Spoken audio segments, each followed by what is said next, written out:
This part is a very rapid overview of what's in Advanced Metal Creator, so to describe what's in all these folders. So in Advanced Metal Creator, you will find the main folder, and in the main folder, General Remarks, a Development Lights set, 2 appliers, one for Metal 1, which is isotropic, and one for Metal 2, which is anisotropic, as well as a PDF tutorial. Then, if you go in Full Presets, you will find presets for Metal 1. Here you see blue thumbs are for Metal 1 only, and yellow thumbs are for Metal 2 only. Everything which presents no color or has a transparent background is for both metals. So you will find presets for Metal 1 and for Metal 2. Anisotropic metal, isotropic metal. What anisotropic means? Anisotropic means is that you can shape your highlight in a direction differently from the way it is shaped in the other direction. Here you don't have this feature. Here the highlight is calculated in all the directions equivalently. Then, when you have applied a full preset, you have reflection presets. These reflections are for rough metal only, meaning that your metals are not made to make a clear image of their environment. They are the kind of metal which present enough microscopic defects so that the overall environment around it does not make an image of it on the metal. You have several presets for Metal 1 and more presets for Metal 2. Why? It is because Metal 2 presents anisotropic features. So you have some isotropic presets and some anisotropic ones. The first one are anisotropic. These ones are anisotropic and deformed presets. And the last one are just isotropic. You see it because here your highlight is very round, is very circular. You see circular and circular. And here your highlights are shaped in one direction more than in the other one. So this is for rough metal. Then you have for reflection presets for mirror metals. And for mirror metals, you have reflection presets for Metal 1 and reflection presets for Metal 2. If you look at the name of them, okay, you see AMC for Advanced Metal Creator, M1 for Metal 1, and this is a reset.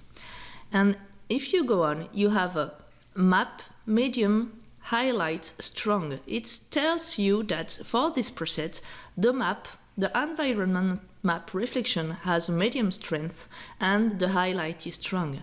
And if you go down, the map is medium. So the environment map has medium strength, the highlight is strong and large. And you go down and here it's changing.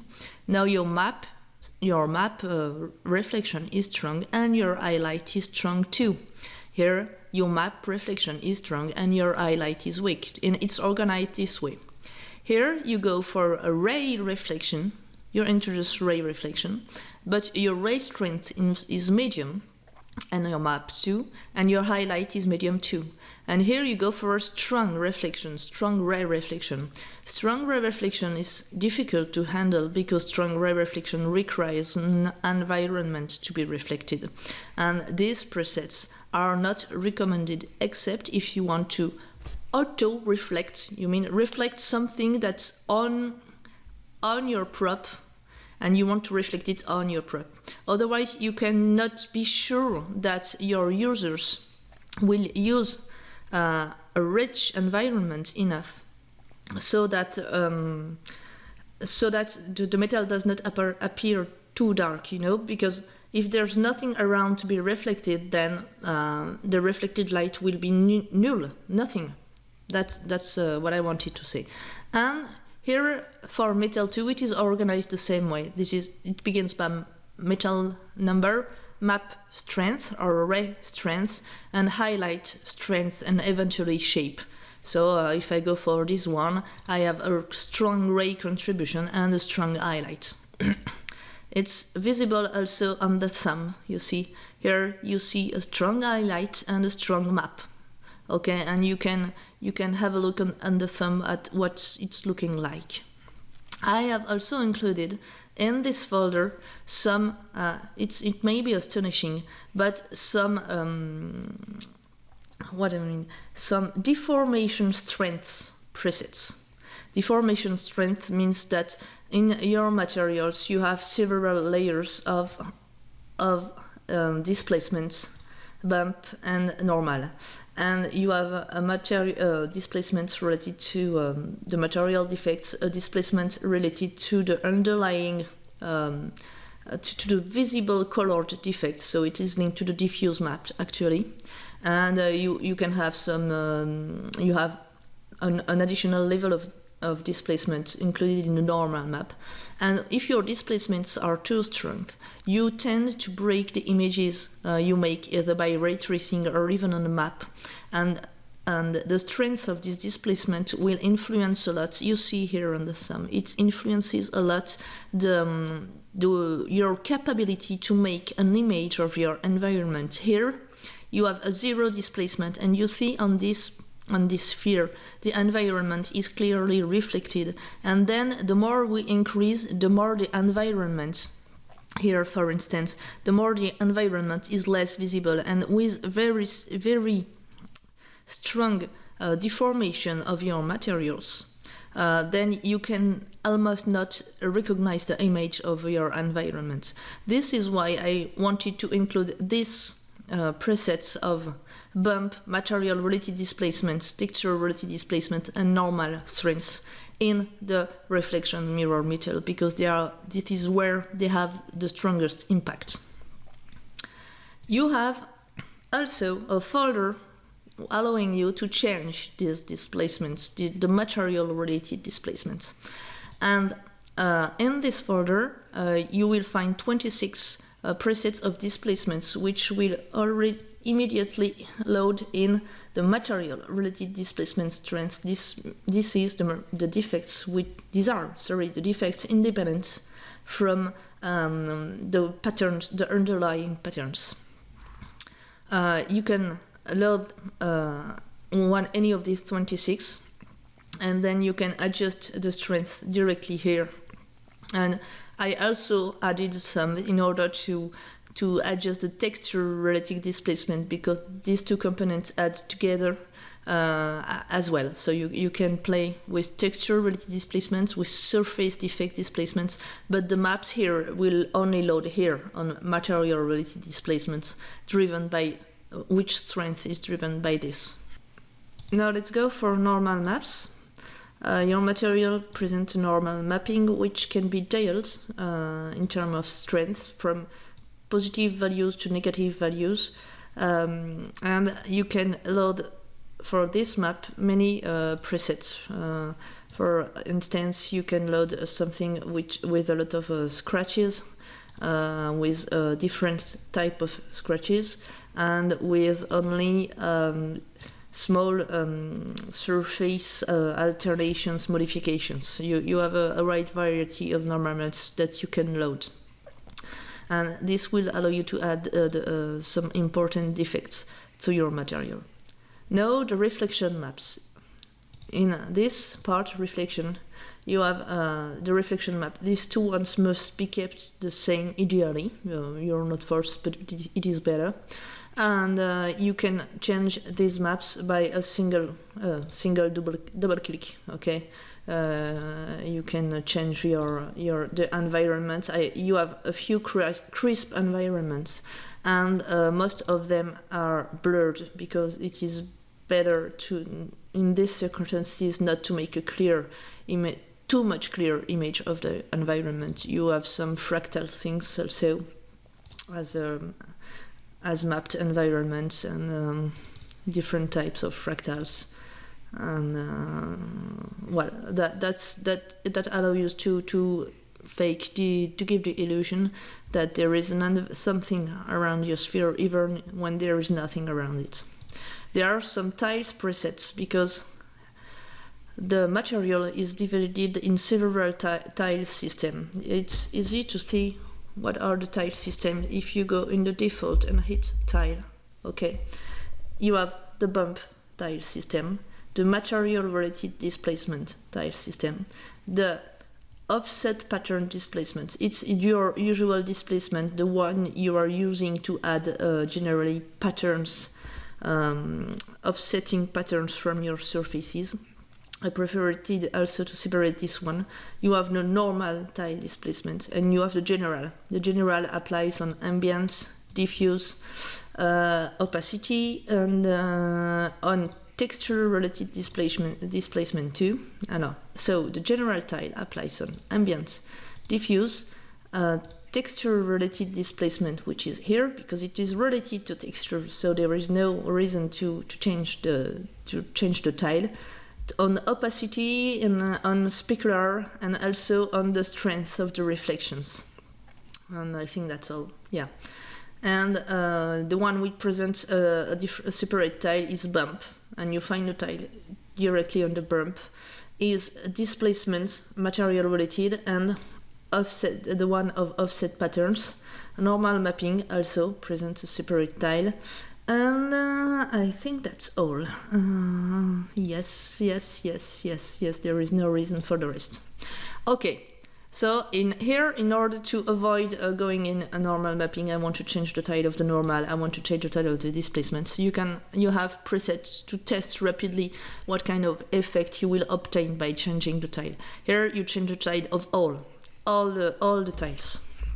Let's go for just tile.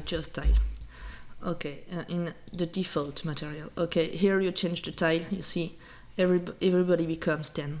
I set everybody back to 1. Here you're going to change the general. General is this one. Here you are going to change the additional displacement, and here it's become 2, it's becoming 4, and here you can play with the normal map, 2, 4, and this allows you to test very rapidly without having to browse in the material different tiles, because all these tiles are finally disconnected from each other, especially the tiles of the normal, of the additional displacements, which are defects totally independent from the rest of the patterns. Here you have some color presets which apply either on base, as you see it's shown base here, or on the reflection. So if we now have a look at the color, if I hide just color, maybe it will help. Okay, if you hit just color, you see here only ambient and diffuse will change. If you hit reflection, I won't have everybody on the same page, but here you see it's white, and for reflection everything is pretty white or gray. And if I'll double click this in reflection, the contribution of the maps and of the rating become this color, as well as the color of the specular. So this will work for the base on ambient and diffuse, and this for the reflection is applying on specular and on reflection maps and ray trace contribution. And you have pretty desaturated colors which are easy to handle, and strong color which are harder to handle because for instance, if I go in ambient, this is multiplied by this map, okay? And if I change my preset for this kind of preset, now this is multiplied pretty by a white map, whether just before it was multiplied by a gray map. So if you're using strong color, when you multiply a blue by either a white or a gray, the results will strongly differ, so you will have to tweak a bit the results. So the two last ones. This one is for opacity management. I'm going to focus on it on another presentation, which will detail Metal 1 and Metal 2. But the thing is that when you increase your reflection above the theoretical limits, then DAS Studio does not handle, or anyway, the render does not handle well the opacity, meaning that if this is 0, is set more reflective is 0, your opacity will work as usually. You can use a map and it's working the way. If you set it more reflective, then the parts which are supposed to be transparent are, in terms of texture, transparent, but are reflecting the light anyway. So I think it's a kind of problem you have in multiply specular through opacity. I think that's why this parameter has been created. So I was not able to create it exactly the same thing, which is multiply reflection through opacity, but I have a patch which does it, meaning that if you're more reflective and you're using an opacity match, an opacity map, then you, depending on the material and 1 or material 2, you just have to double click and then your reflection is multiplied through opacity. Voilà, that's all. So the last folder is tip for flat objects, because flat objects are really particular, and this I will explain on another presentation. So this was the overview, main folder, the full presets, tweak the full presets telling that they are either rough metal or mirror metal, change eventually your displacements and normal mapping, change if you need your reflection maps, adjust your tiles, adjust your base colors and reflection colors. If you have opacity somewhere, eventually patch it. And that's all for the product overview. Now I'm gonna go in the detail on first how the metal work and how all this work to have a view of really with renders of how it is working. And then I want to focus on real example because it's for creating content, so I want to show directly on some possible content how it works, and not only on spheres and torus. On torus. Okay, let's go for the rest.